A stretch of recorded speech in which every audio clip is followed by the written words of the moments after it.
नमस्कार. मी अशोक मिरगे आणि आपण ऐकत आहात मिरगेंची कविता. काल काल का परवा एका विषयावर मी एक व्हिडिओ केला होता आणि तो विषय म्हणजे बोर्डाच्या परीक्षा आणि त्याच्यात पकडल्या जाणाऱ्या सामुदायिक कॉप्या. आजही तोच विषय घेऊन माझ्या व्हिडिओमध्ये मी पुढे जातो आहे. कालच्या व्हिडिओमध्ये मी एक विनंती केली होती शासनाला आणि जिल्हाधिकारी साहेबांना की सामुदायिक कॉपी प्रकरणामध्ये शिक्षकावर कारवाई करण्याच्या ऐवजी पहिल्यांदा शिक्षण अधिकाऱ्याला निलंबित करा आणि नंतर शिक्षकावर कारवाई करा. कारण झालं आहे कसं की जो प्रमुख गुन्हेगार आहे, ज्याच्या अखत्यारीत हे सगळं घडायला लागलं आहे, तो मोकळा सुटायला आहे. तो IT मध्ये मीडियाला बाईट देत फिरायला आहे. तोच भरारी पथकामध्ये फिरायला लागला आहे. मग त्यानं काय केलं वर्षभर या कॉपीमुक्त अभियानासाठी, याचं कुणी काही बोलायला तयार नाही, याचं कुणी त्याला विचारायला तयार नाही. हे कशामुळं? त्याची पोस्ट मोठी म्हणून का? असं काही नाही. कायदा सगळ्यांना सारखा आहे. आणि म्हणून मी आज दुसरा विषय या परीक्षेमध्ये, या कवितेमध्ये घेतलेला आहे. माझ्या कवितेमध्ये की जर तुम्हाला कॉपीच करायची असेल, सामुदायिक कॉपीच करायची असेल, शिक्षकांना कॉपीच पुरवायची असेल, पालकांना आपल्या मुलांना कॉपी करूनच पास करायचं असेल आणि पोरांनाही कॉपीच करावी वाटत असेल पुढच्या भविष्याचा विचार न करता, तर मग हे बोर्ड ठेवायचे कशाला हो? मग या बोर्डाच्या परीक्षा पाहिजेतच कशाला? लाखो करोडोचा खर्च करायचाच कशाला या बोर्डाचा? कारण राज्यामध्ये परीक्षेचा भयानक खर्च होतो. पोलीस यंत्रणा झटल्या जाते, सगळे भरारी पथकं नेमल्या जातात. आता तर मंडप द्यायची पाळी आली.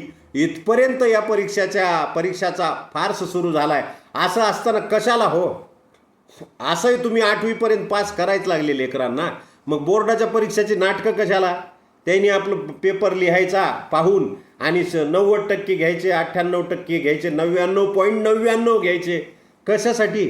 आणि पुढं काय करायचं? त्यांनी येतं काय त्यांना? मागच्या मी बऱ्याच कवितेमध्ये सांगितलं की कोणताही मास्तर उभा करा प्राथमिक शाळेचा आणि 30-300पर्यंत उजळणी, त्याला म्हणायला लावा बरं. येते का त्याला? ते पाठ आहे का?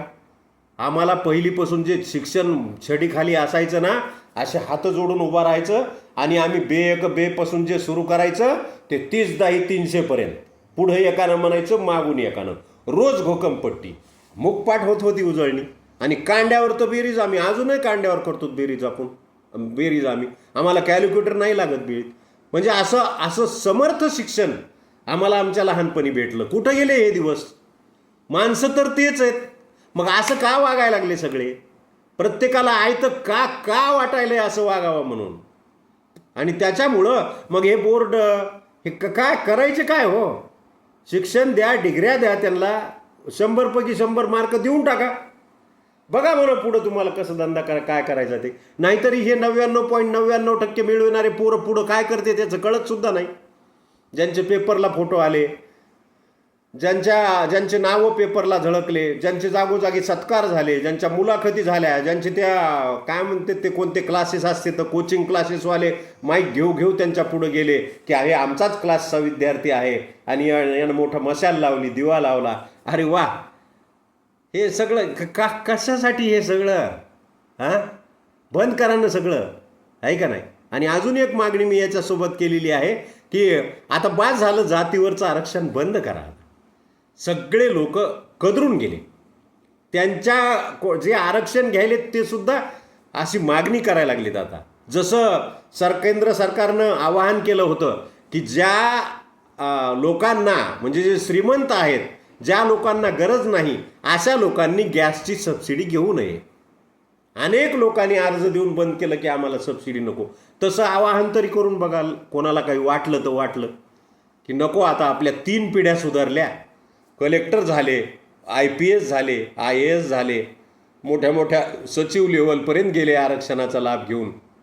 आता नको आपल्याला, आता दुसऱ्याला घेऊ द्या असं वाटतंय का? एवढं तरी आवाहन करा की नाही बंद करणं झालं तर. आणि आर्थिक निकषावर आरक्षण द्या, कुठल्याही जातीचा तो असू द्या. काय गरज नाही जातीवर आरक्षण द्यायची. कारण या आरक्षित जातीतले तळागाळातले लोक आजही फार गरिबीत आहेत, भयानक गरिबीत आहेत. ग्रामीण भागात आम्ही नोकऱ्या केल्यात, अजूनही पाहतो की खरोखरच गरिबीत आहेत ते. ते कधी वर येणार? मग 75 वर्ष झाली की देश स्वतंत्र होऊन त्यांच्या पिढ्या का नाही सुधारल्या?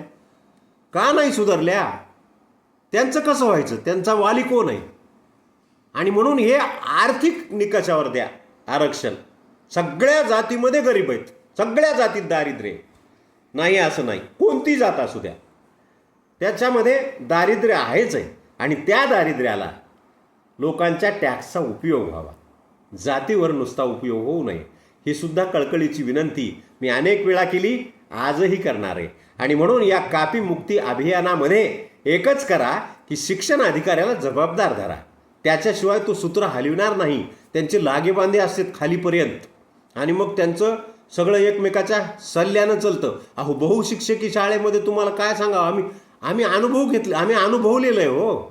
आम्हाला माहीत आहे ते अंतरंग की बहुशिक्षकी शाळेमध्ये नुसती रजा लिहून ठेवतात टेबलावर ते, आणि ती रजा हजर झाली की फाडून टाकायची आणि सही करायची मागच्या तारखेमध्ये. मग एकमेकाला सांगायचं, गुरुजी मी आज येणार नाही बरं का शाळेवर, धकून घ्या. बरं बरं बरं बरं. मग पुढच्या वेळेस त्याची अडचण आली की त्यानं सांगायचं आज बघा बरं का तिकडं. असं चालू आहे सगळं. हे सत्य आहे हो, कटू असलं तरी सत्य आहे. आणि म्हणून हे कुणीतरी बोललं पाहिजे ना, कुणीतरी बोलायला पाहिजे, आहे का नाही? नाही आवडायचं कोणाला, करा कमेंट, द्या शिव्या, परंतु हे काही खोटं आहे का? मग बोर्ड ठेवता कशाला? याचा जर काही उपयोगच नसेल तर कॉपी करून जर 100 पैकी 100 मार्काचं लेकरं लिहित असतील तर त्यांना असेच मार्क देऊन टाका ना. कशाला पोलिसाला रट्टे द्यायला लावायचे? कशाला एवढे पथकं तयार करायचे? कशासाठी एवढा आटापिटा करायचा? बंद बोर्ड, काही नको. हे 100 पैकी 100 मार्क घ्या, तुम्हाला काय घ्यायचं ते, आणि जा कुठं जायचं ते, प्रत्येकाला तेवढे मार्क देऊन टाका बस. हे माझं दुःख आज मी प्रगट केलं या व्हिडिओमधून. हे माझं पोट तिडकीचं सांगणं आहे की आम्हाला कॉपी कशाला म्हणते हेच माहीत नव्हतं हो. करायची तर लांब राहिली. आणि एवढा धाक असायचा म्हणताल गुरुजीचा, एवढा धाक. काय मजा आलं गुरुजीच्या डोळ्याला नजर भिडवायची. आता पोरं गुरुजीच्या गळ्यात हात टाकायलेत म्हणतात, गुरुजी म्हणतात आता पोरं आमचं ऐकत नाहीत. अरे आधी तुम्ही तुमचं सुधरानं वागणूक. हां, मी सगळ्यांना नाही म्हणत, पण तुम्ही जर लयजिम खेळत शाळेत चालले, आहे का नाही? लयजिम खेळत म्हणजे पिऊन चालले. आता सगळे नसतील जात, पण काही व्हिडिओ व्हायरल व्हायलेत की. हां, तुम्ही जर शाळेत प्यायले आणि कमी पडली तर पुन्हा सोबतही न्यायला लागले दुपारी जेवताना घ्यायला, तर हे कसं मग कसं व्हायचं हे? हां, कसा धाक लागायचा, आहे का नाही? कारण विद्यार्थी हा अनुकरण प्रिय असतो. प्रत्येक लेकरू हे अनुकरण प्रिय असतं. तुमच्या वागणुकीकडं पाहून लेकरू वागत असतं. मग माझे गुरुजी कशी येतं? तंबाखू खात नाहीत, दारू पित नाहीत, काय कुठल्या वाईट सवयी त्यांना नाहीत. मग मी वाईट कशामुळे वागायचं? हा आदर्श असतो. जगातली एकमेव पोस्ट अशी आहे नोकरी, मग ती सरकारी असो की संस्थेची असो, आणि ती एकमेव आणि श्रेष्ठ पोस्ट म्हणजे गुरुजी. परंतु आता गुरुजी म्हणतच नाही कुणी, आता सर येतं, आहे का नाही? अत्यंत त्यांनी त्या पेशाला काही लोकांनी काळीमा फासला. काही उपयोग नाही ठेवला त्याचा, फक्त पैसा. नोकरी करणे म्हणजे फक्त पैशासाठी बस. तर मी सांगायचं याच्यासाठी, एवढा अट्टहास याच्यासाठी करतोय की हे बोर्ड रद्द करा आणि नका कोणालाच ताप देऊ नका. गुरुजीला नको, ते शिक्षण अधिकाऱ्याला नको, उगं त्यानं मीडिया गोळा करायची, नाईटीत बाईट द्यायचं, आम्ही अमक्या शिक्षकावर कारवाई केली, अमक्या संस्थेला फौजदारी गुन्हे दाखल केले, आम्ही असं केलं, आम्ही तसं केलं. अरे तू काय केलं? तुला जबाबदार कुणी धरायचं? मी जनता आहे सध्या, मी नागरिक आहे, मला अधिकार बोलायचा. मीही एकेकाळी अधिकारी होतो, परंतु आता मी ज्येष्ठ नागरिक आहे. मग तुला कुणी जबाबदार धरायचं? तू काय केले? तू काय दिवे लावले आत्तापर्यंत?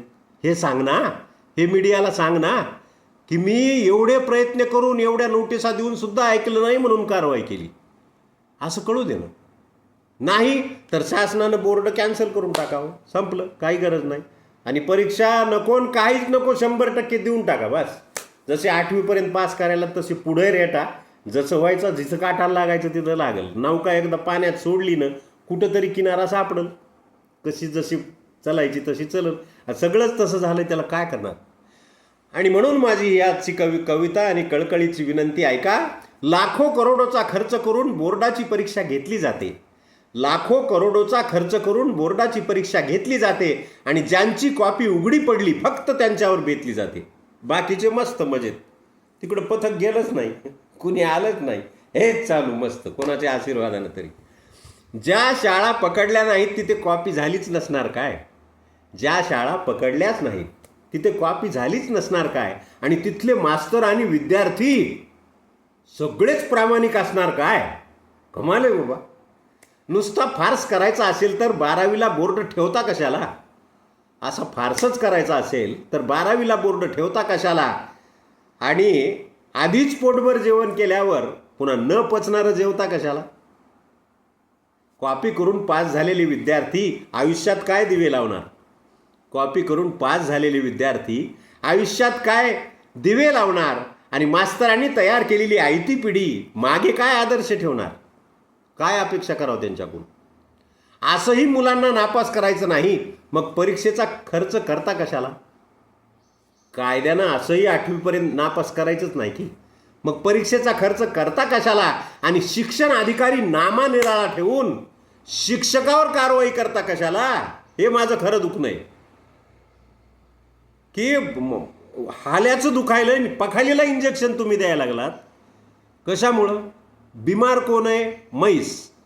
मग इंजेक्शन पखालीला. पखाल कळतं का. नव्या पिढीला नाही कळायचं.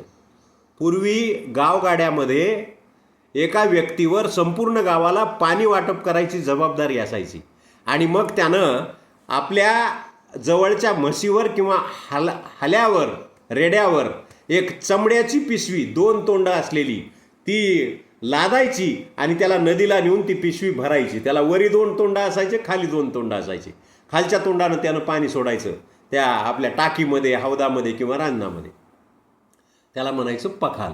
आणि मग ती त्याच्यात पाणी भरलं की फुल टम व्हायची ती पखाल हल्यावर गच्च भरायची. आणि मग त्या म्हशीनं गावभर हिंडायचं.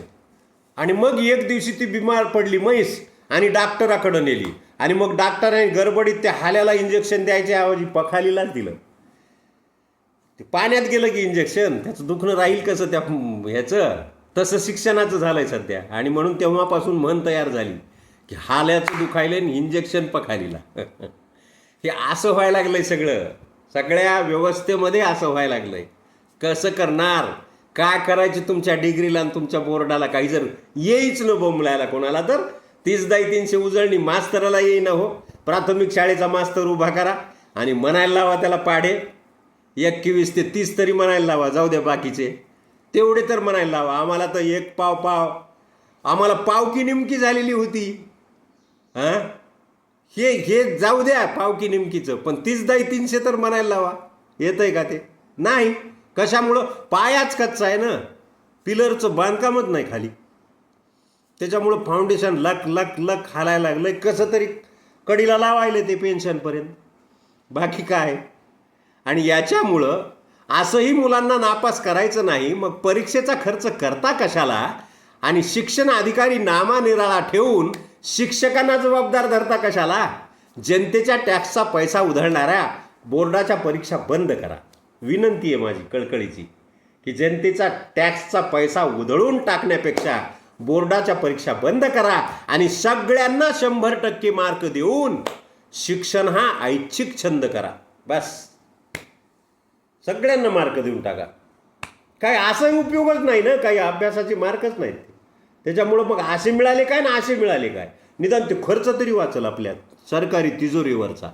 जर कटू आहे पण सत्य आहे. आवडलं असेल तर कमेंट करा, लाईक करा, सबस्क्राईब करा. पुन्हा एखादा नवीन विषय घेऊन मी आपल्यासमोर येईल. तोपर्यंत सर्वांचे धन्यवाद.